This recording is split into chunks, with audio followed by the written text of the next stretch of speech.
ಶಿವಣ್ಣ ನಿವಾಸಕ್ಕೆ ಅಶ್ವಿನಿ ಪುನೀತ್ ರಾಜ್ಕುಮಾರ್ ಅವರು ಕೂಡ ಬಂದ್ರು. ಶಿವಣ್ಣ ಅವರ ಆರೋಗ್ಯವನ್ನ ವಿಚಾರಿಸಿದ್ರು. ರಾಘವೇಂದ್ರ ರಾಜ್ಕುಮಾರ್, ಅಶ್ವಿನಿ ಪುನೀತ್ ರಾಜ್ಕುಮಾರ್ ಶಿವಣ್ಣ ನಿವಾಸಕ್ಕೆ ಬಂದು ಅವರ ಆರೋಗ್ಯ ವಿಚಾರಿಸಿ ಮಾತನಾಡಿದ್ರು. ಕಳೆದ 1 ತಿಂಗಳಿನಿಂದ ಯಾವ ರೀತಿ ಟ್ರೀಟ್ಮೆಂಟ್ ಆಯಿತು, ಅವರ ಮನಸ್ಥಿತಿ ಈಗ ಹೇಗಿದೆ, ಎಲ್ಲದರ ಬಗ್ಗೆಯೂ ಕೂಡ ಮಾತನಾಡಿದ್ರು. ಅಶ್ವಿನಿ ಪುನೀತ್ ರಾಜ್ಕುಮಾರ್ ಅವರು ಶಿವಣ್ಣ ಅವರ ನಿವಾಸಕ್ಕೆ ಆಗಮಿಸಿದಂತಹ ಸಂದರ್ಭದ ದೃಶ್ಯ, ಮಗಳು ಕೂಡ ಜೊತೆಗಿದ್ದಾರೆ.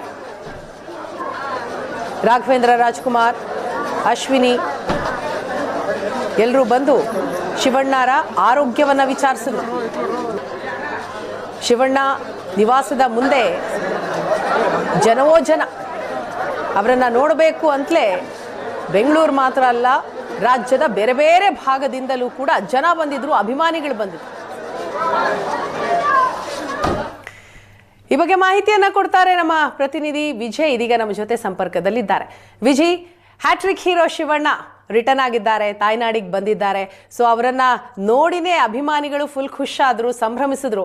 ಇನ್ನು ಅವರು ಮಾಧ್ಯಮದ ಮುಂದೆ ಮಾತನಾಡಿದಂತಹ ಸಂದರ್ಭದಲ್ಲಿ ಎಲ್ಲರೂ ರಿಲ್ಯಾಕ್ಸ್ ಆದ್ರು, ಟೆನ್ಷನ್ ಫ್ರೀ ಅಲ್ವಾ?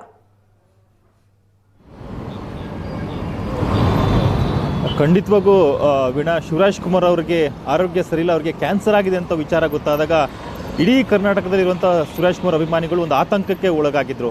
ಶಿವಣ್ಣಂಗೆ ಏನಾಯಿತು ಅನ್ನೋಂಥದ್ದು. ಕೊನೆಗೆ ಶಿವಣ್ಣ ಕೂಡ ಸಿಕ್ಕಾಪಟ್ಟೆ ತುಂಬ ಧೈರ್ಯವಾಗಿ ಆ ಒಂದು ಕ್ಯಾನ್ಸರ್ ವಿರುದ್ಧ ಹೋರಾಟಕ್ಕೆ ಇಳಿದಿದ್ರು. ಹಾಗಾಗಿ ಡಿಸೆಂಬರ್ 18ನೇ ತಾರೀಕು ಅವರು ಅಮೆರಿಕಾಗೆ ಚಿಕಿತ್ಸೆಗಾಗಿ ಮನೆಯನ್ನು ಬಿಟ್ಟು ಹೊರಟಿದ್ರು. ಇಡೀ ಕುಟುಂಬನ ಕರ್ಕೊಂಡು ಅಮೆರಿಕಕ್ಕೆ ಹೋದಂಥ ಶಿವಣ್ಣ ಅವರಿಗೆ ಡಿಸೆಂಬರ್ 24ನೇ ತಾರೀಕು ಆಪರೇಷನ್ ಆಗುತ್ತೆ. ಆ ಒಂದು ಆಪರೇಷನ್ ಸಕ್ಸಸ್ ಅಂತ ಹೇಳಿ 25ನೇ ತಾರೀಕು ಡಾಕ್ಟರ್ ಹೇಳ್ತಾರೆ, ಶಿವಣ್ಣ ಅವರಿಗೆ ನೀವು ಕ್ಯಾನ್ಸರ್ ಮುಕ್ತರಾಗಿದ್ದೀರಿ ಅಂತ ಒಂದು ಸರ್ಟಿಫಿಕೇಟನ್ನು ಡಾಕ್ಟರ್ ಮುರುಗೇಶ್ ಅವರು ಕೊಡ್ತಾರೆ. ಅದಾದ ನಂತರ ಅಭಿಮಾನಿಗಳಲ್ಲಿ ಒಂದು ಖುಷಿಯ ಸಂಭ್ರಮ ವಾತಾವರಣ ಕ್ರಿಯೇಟ್ ಆಗುತ್ತೆ. ಶಿವಣ್ಣ ಅವರು ಕೂಡ ಅಮೆರಿಕದಲ್ಲಿ ಇದ್ದುಕೊಂಡೇ ಅಭಿಮಾನಿಗಳಿಗೆ ಒಂದು ಸಂದೇಶವನ್ನು ಕೊಡ್ತಾರೆ, ನಾನು ಗುಣಮುಖ ಆಗ್ತಾ ಇದ್ದೇನೆ, ಯಾವುದೇ ಸಮಸ್ಯೆ ಇಲ್ಲ, ಎಲ್ಲರೂ ಧೈರ್ಯವಾಗಿರಿ, ನಾನು ಮತ್ತೆ ಬೆಂಗಳೂರಿಗೆ ಬರ್ತೇನೆ, ನಿಮ್ಮನ್ನು ಎಲ್ಲರನ್ನೂ ನೋಡ್ತೇನೆ, ನಿಮ್ಮ ಜೊತೆಗೆ ಮತ್ತೆ ಖುಷಿಗೆ ಮೊದಲಿನ ಹಾಗೆ ಸಿನಿಮಾಗಳನ್ನ ಮಾಡ್ಕೊಂಡಿರ್ತೇನೆ ಅನ್ನುವಂಥ ಎನರ್ಜಿಟಿಕ್ ಇರುವಂಥ ಒಂದು ಮಾತುಗಳನ್ನ ಆಡ್ತಾರೆ.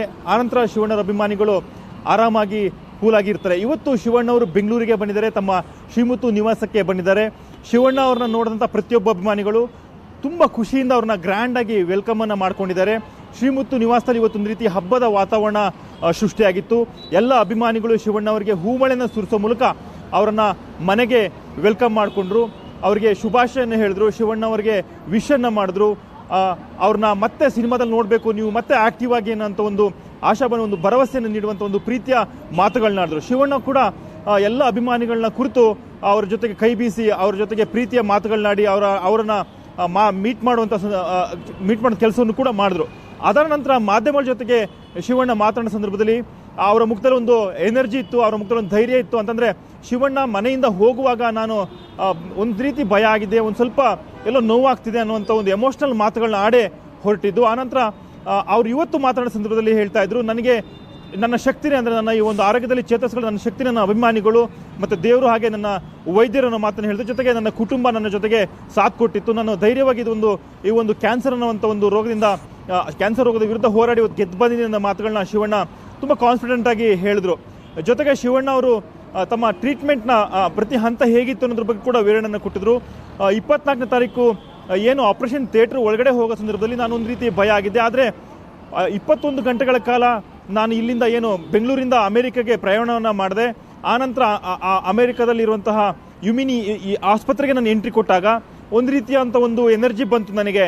ನಾನು ಸಾಕಷ್ಟು ಧೈರ್ಯವಾದೆ. ನಾನು ಗೀತಾ ಅವರ ಜೊತೆ ಕೂಡ ಹೇಳಿದೆ, ನನಗೆ ಒಂದು ಧೈರ್ಯ ಬಂದಿದೆ, ನಾನು ಇದರಿಂದ ಹೊರಗಡೆ ಬರ್ತೀನಿ ಅನ್ನೋಂಥ ಒಂದು ಆಶಾಭಾವನೆ ಹುಟ್ಟಿದೆ ಅನ್ನೋ ಮಾತನ್ನು ಹೇಳಿದೆ ಅಂತ ಹೇಳಿದ್ರು. ಅಂದರೆ ಶಿವಣ್ಣ ಆಸ್ಪತ್ರೆಗೆ ಆವರಣಕ್ಕೆ ಎಂಟ್ರಿ ಕೊಟ್ಟ ತಕ್ಷಣ ಅವರಿಗೊಂದು ರೀತಿಯ ಪಾಸಿಟಿವ್ ಆದಂಥ ಒಂದು ವೈಬ್ ಕ್ರಿಯೇಟ್ ಆಗಿತ್ತು ಅನ್ನೋ ಮಾತನ್ನು ಹೇಳಿದ್ರು. ಆನಂತರ ವೈದ್ಯರು ಅವರನ್ನು ಚಿಕಿತ್ಸೆಗಾಗಿ ಟೆಸ್ಟ್ಗಳನ್ನು ಮಾಡೋ ಸಂದರ್ಭದಲ್ಲಿ ಅವರಿಗೊಂದು ರೀತಿ ಸ್ವಲ್ಪ ಹಾರ್ಟ್ ಪ್ರಾಬ್ಲಮ್ ಕಾಣಿಸ್ಕೊಂಡಿತ್ತು. ಹಾಗಾಗಿ ತಕ್ಷಣಕ್ಕೆ ಅದರ ಬಗ್ಗೆ ಟೆಸ್ಟನ್ನು ಮಾಡಿದಾಗ ಅದರಿಂದನೂ ಕೂಡ ನಾನು ಗುಣಮುಖನಾದೆ, ಕ್ಯೂರ್ ಆದೆ. ನಂತರ ವೈದ್ಯರು ಆಪರೇಷನ್ ಥಿಯೇಟ್ರಿಗೆ ನನ್ನ ಒಳಗಡೆ ಕರ್ಕೊಂಡು ಹೋದ್ರು ಅನ್ನೋ ಮಾತನ್ನು ಕೂಡ ಹೇಳಿದ್ರು. ಆ ನಂತರ ಶಿವಣ್ಣ ಅವರ ಪಥ್ಯ ಹೇಗಿತ್ತು ಅಂದರೆ, ಈ ಒಂದು ಟ್ರೀಟ್ಮೆಂಟ್ನ ಪಥ್ಯ ಹೇಗಿತ್ತು ಅನ್ನೋ ಬಗ್ಗೆ ಕೂಡ ತುಂಬ ಚೆನ್ನಾಗಿ ವಿವರಣೆಯನ್ನು ಕೊಟ್ಟರು. ಕಂಪ್ಲೀಟಾಗಿ ಒಂದು ಒಂದು ರೂಮನ್ನು ಮಾಡ್ಕೊಂಡಿದ್ವಿ, ಮನೆಯನ್ನು ಮಾಡ್ಕೊಂಡಿದ್ವಿ, ಅಲ್ಲೇ ಅಡುಗೆಯನ್ನು ಮಾಡ್ಕೊಂಡಿದ್ವಿ. ಮೊದಲು ಒಂದು ವಾರಗಳ ಕಾಲ ನನಗೆ ಸಪ್ಪೆ ಊಟವನ್ನು ಮಾಡಬೇಕಾಗಿತ್ತು. ಆನಂತರ ರಸಮ್, ಅನ್ನ, ಚಿಕನ್ ಎಲ್ಲವನ್ನೂ ಕೂಡ ತಿನ್ನೋದಕ್ಕೆ ಅವಕಾಶ ಇತ್ತು. ಜೊತೆಗೆ ಸಂಜೆ ಹೊತ್ತಲ್ಲಿ ವಾಕಿಂಗ್ ಹೋಗ್ತಾ ಇದ್ವಿ, ಬೆಳಗಿನೂ ಕೂಡ ವಾಕಿಂಗ್ ಹೋಗ್ತಾ ಇದ್ವಿ. ಎಲ್ಲ ಮೆಮೊರಿಯನ್ನ ಕೂಡ ಅಂದ್ರೆ ಆ ಒಂದು ಆಸ್ಪತ್ರೆ ಟ್ರೀಟ್ಮೆಂಟ್ ಒಳಗಡೆ ಇದ್ದಂಥ ಟ್ರೀಟ್ಮೆಂಟ್ ಎಲ್ಲ ಮೆಮೊರಿಯನ್ನು ಕೂಡ ಶಿವಣ್ಣ ಹಂಚ್ಕೊಂಡ್ರು ಅಂತಾನೆ ಹೇಳ್ಬೋದು. ಥ್ಯಾಂಕ್ ಯು ವಿಜಯ್ ತಮ್ಮೆಲ್ಲ ಮಾಹಿತಿಗಾಗಿ.